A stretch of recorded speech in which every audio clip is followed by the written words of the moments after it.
ایک سوال جو میرے ذہن میں چاہوں گا جویریہ صاحبہ کو رخصت کرنے سے پہلے پوچھ لوں. سر آپ کا پوائنٹ آ گیا بالکل ٹھیک. وقت کی قلت ہے, سوری بھٹی صاحب. جویریہ صاحبہ مجھے ایک بات بتائیے کہ آپ وہاں پہ آپ نے کیس کیا, بڑی اچھی بات ہے, یہ آپ کا بڑا اچھا ڈیسیژن تھا, اس کو میں فلی سپورٹ انڈورس کرتا ہوں. لیکن کیا آپ نے وہاں پر وہ جو وہاں کے نیشنل ہیں دو میزبان جن کے گھر میں ارشد شریف صاحب ٹھہرے, جن کے فارم ہاؤس پہ ارشد شریف صاحب رات کا کھانا کھانے گئے ہوئے تھے, جن میں سے ایک بھائی گاڑی ڈرائیو کر رہا تھا جو لے کے گیا اور جو چشمدید گواہ اس تمام معاملے کا, کیونکہ یہ جو فیصلہ ہے اس نے تو اس جو بھی اس کا نام تھا, خرم تھا یا جو بھی تھا, یہ جو میزبان اور ڈرائیور دونوں بھائی تھے جن کا فارم ہاؤس تھا, جن کے ساتھ آخری لمحے گزارے ارشد شریف صاحب نے, یہ تو ان کے اوپر بھی ایک بڑا سوالیہ نشان ہے, کیونکہ ان کا بھی یہی کلیم تھا کہ یہ تو مس آئیڈینٹی کا کیس ہے, وہ رستے کھڑے ہوئے تھے آگے, ہم نے گاڑی روکی نہیں ہے, رک گئی پتہ نہیں کیا, وہ پیچھے سے فائرنگ ہو گئی.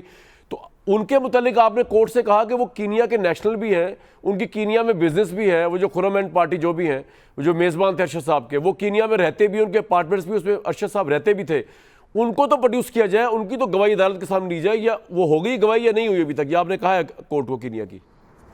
اچھا, اب سب سے پہلے میں آپ کو یہ بتاتی ہوں کہ ارشد جو ہیں وہ کسی کے بھی بینیفیشری نہیں تھے. ارشد اپنی محبت ضرور تھی ان کی اداروں کے ساتھ یا کوئی شخصیات کے ساتھ, لیکن ان کو وہ نوازشات لینے کی بالکل بھی عادت نہیں تھی. تو یہ جملہ بالکل غلط ہے, نوازنا اور استعمال ہونے والا.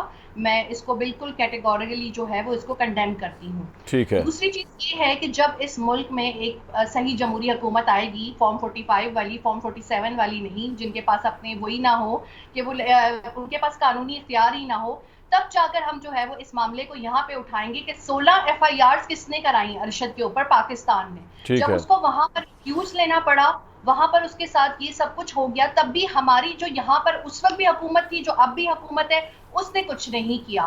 مجھے وکلاء نے جو مشورہ دیا اس حوالے سے میں نے ان کی پولیس کو جو ہے وہ مورد الزام ٹھہراتے ہوئے یہ مقدمہ کیا, اور میں جیت بھی گئی, کیونکہ وہاں پر جو ہے وہ عدالتیں انصاف دیتی ہیں. وہاں پہ شاید ہم سے اچھا بہترین جمہوری سسٹم ہے. چونکہ پاکستان میں بھی کوئی سسٹم ایگزسٹ نہیں کر رہا, تو ہمارے پاس بہت زیادہ آپشنز نہیں ہیں. لیکن میں جویریہ صاحبہ, میں بالکل آپ کا سینٹیمنٹ اپنی جگہ. مجھے صرف ایک بات بتائیے کہ کینیا میں آپ کی اس کیس کی بڑی پذیرائی ہوئی, وہاں کا کورٹ انڈیپینڈنٹلی اس نے, آپ نے بتایا کہ وہاں کی ایجنسی اور وہاں کے پولیس کے موقف کو رد کیا. تو جو آپ کے وکیل ہیں, اب اس فیصلے کے بعد جبکہ یہ پتہ چلا کہ یہ آئیڈینٹی مسنگ والا کیس نہیں تھا, تو اب تو وہ جو دو میزبان ہیں, کیا یہ آپ کا مطالبہ نہیں ہوگا کہ ان سے تو پوچھا جائے کہ وہ کہاں پر ہے, ان کا بیان کیا؟ ان کا بیان تو اڑا کے رکھ دیا کینیا کی عدالت نے, کیونکہ ان کا بھی یہی بیان تھا جو پولیس کا بیان تھا. آپ کو وہ خط یاد ہے جو کہ میری ساس صاحبہ نے جو ہے وہ چیف جسٹس کو دیا تھا؟ وہ تمام لوگ اور یہ تمام لوگ, ان تمام لوگوں کو جبھی کٹہرے میں لایا جا سکتا ہے جب ایک نظام جو ہے وہ ایگزسٹ کر رہا ہوگا. جس طرح ہمیں وکلاء گائیڈ کریں گے ہم آگے کیسز, لیکن میں یہ پوائنٹ کہہ رہا ہوں, یہ پوائنٹ بڑا اہم ہے. ٹھیک ہے, میں آپ کو ویسے ہی بتا رہا ہوں کہ یہ پوائنٹ بڑا. عظمیٰ صاحبہ, آپ الفاظ تھوڑے سے واپس لے لیں, استعمال کرنے والے الفاظ, اور میرا خیال سے آپ چاہے یہ آپ پہ اعتماد ہے یا نہیں ہے, آپ پھر بھی اپنی حکومت کو پوری کوشش کریں, کیونکہ ارشد شریف پاکستانی سٹیزن تھے, وہ ہمارے بھائی تھے, بڑے ویٹرن جرنلسٹ تھے. تو ریگارڈلیس آف دیٹ کہ ان کو اگر آپ پہ ٹرسٹ نہیں بھی ہے, مان بھی لینا ہو ٹرسٹ, پھر بھی آپ کو بینگ اے گورنمنٹ جو ہے وہ انویسٹیگیشن کرنی چاہیے. کیا خیال ہے عظمیٰ صاحبہ؟ دیکھیے, میں نے تو ایک غیر سیاسی, ایک انسانی ہمدردی کے اس کے اوپر میں نے گفتگو کی تھی, لیکن ان ریٹرن جو سیاسی لیکچر اور وہ میں نے سنا ہے, اس کے بعد میں ارشد شریف صاحب کا احترام کرتے ہوئے جو ہے وہ ان کو جواب نہیں دوں گی. ورنہ ان کی جو ایک سیاسی باتیں ہیں, جو ایک افسوس کی بات ہے کہ ارشد شریف کے نام کے اوپر ایک سیاسی تقریر ہوئی ہے, اب اس سے سیاسی تقریر کا میں ترکی پر ترکی جواب دوں گی تو پھر کہا جائے گا کہ جی آپ کو احترام ہی نہیں ہے, وہ بیچارے شہید ہو گئے, ہم احترام کر رہے ہیں, گھر والے احترام نہیں کر رہے. تو میرا خیال ہے کہ میں اس کو یہیں پہ ختم کروں تو بہتر ہے, اور یہ صرف ارشد شریف کے لیے ہے اور کسی کے لیے نہیں ہے, صرف ارشد شریف کے احترام میں اور کسی کے لیے نہیں ہے. بہت ساری باتیں ہیں, ان کو خاموش کرائیے کامران. اچھا جی, جویریہ آپ کو بھی ٹائم ہے گا. اچھا عظمیٰ صاحبہ, میں نے تو آپ سے کہا تھا کہ آپ ذرا یہ یقین دلا دیں, چلے اچھی بات ہے, آپ جواب کسی کا نہیں دے رہی, کہ آپ حکومت کے لیول پہ اس کو مزید پش کیا جائے گا. دیکھیے, بالکل پش کیا جانا چاہیے. بات یہ ہے کہ جو لوگ جن کے پاس وہ موجود تھے, وہ لوگ جو ہے وہ کیوں شامل تفتیش نہیں ہو رہے, وہ کیوں جو ہے وہ کس کے دوست تھے, وہ کہاں تھے, وہ ان کو کس نے جو ہے ارشد شریف سے ملایا. اب یہ سب باتیں ہیں نا, لیکن میں پھر وہی کہہ رہی ہوں کہ میں صرف ارشد شریف کے احترام میں جو ہے بہت ساری وہ باتیں جو سیاسی طور پر بھی کی جا سکتی ہیں, جو نہیں آپ نہ کریں۔ شاید حقائق پر بھی جو بہت وہ ٹھیک ہے، ہے۔ لیکن میں نہیں کرنا چاہتی، صرف ارشد شریف کے احترام میں، باقی مجھے کسی کی کوئی پرواہ نہیں۔ بالکل ٹھیک ہے۔ جویریہ صاحبہ آپ کچھ آپ کہنا چاہیں، آبویسلی حکومت کو چھوڑ دیں بھی، اور مزید کچھ کہنا چاہیں، آپ کا کیس کہاں تک پہنچا پاکستان میں، آپ کہہ سکتی ہیں؟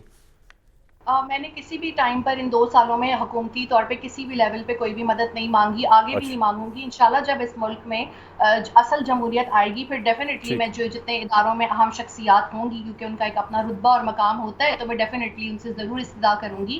دوسرا، پاکستان میں 1 سال سے ارشد شریف کے قتل کیس کی ہیئرنگ نہیں آئی۔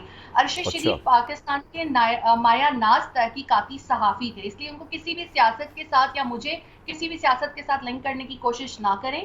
ہماری اپنی آئیڈیالوجی ضرور ہے، لیکن ہم کسی کے بینیفیشری نہیں ہیں۔ ہمیں ہم پہ کوئی نوازشات بالکل بھی نہیں کی گئی، نہ ہم اس چیز کو پسند کرتے ہیں۔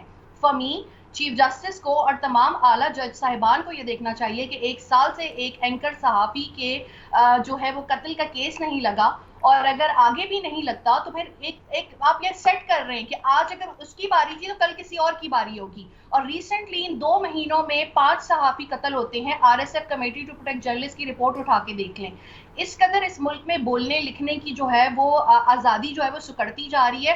ہو سکتا ہے کہ ابھی میں نے چونکہ آرگیومنٹ کر دیا تو میرے خلاف بھی کوئی ٹرینڈ چلنا شروع ہو جائے، یا مجھے بھی لوگ جو ہیں وہ کچھ بولنا شروع کر دیں۔ ہمارے ہاں پولیٹیکل پارٹیز کے اندر بالکل زیرو اسٹیمنا ہے کسی کی بھی بات سننے کا یا کوئی اور رائے سننے کا۔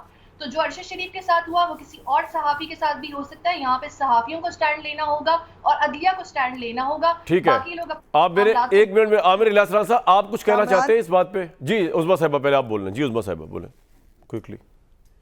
میں صرف یہ کہہ رہی ہوں کہ ذرا اندازہ لگا لیں کہ کون کیا کہہ رہا ہے، کون کتنی برداشت کا مظاہرہ کر رہا ہے، اور کون جو ہے وہ اس کیس کو سیاسی بنا رہا ہے، کون نہیں بنا رہا۔ میرا خیال ہے کہ میں اتنا 2 جملے بول دوں تو وہ کافی ہے۔ ٹھیک ہے، چلیں ٹھیک ہے، اچھی بات، آپ نے جو جملے بولے۔ عامر بھائی آپ نے کچھ کہنا ہے اس سلسلے میں؟ ارشد شریف صاحب جی، جویریہ صاحبہ وعدہ کہہ کے کہہ دینا کہ جی سیاست کر رہے ہیں۔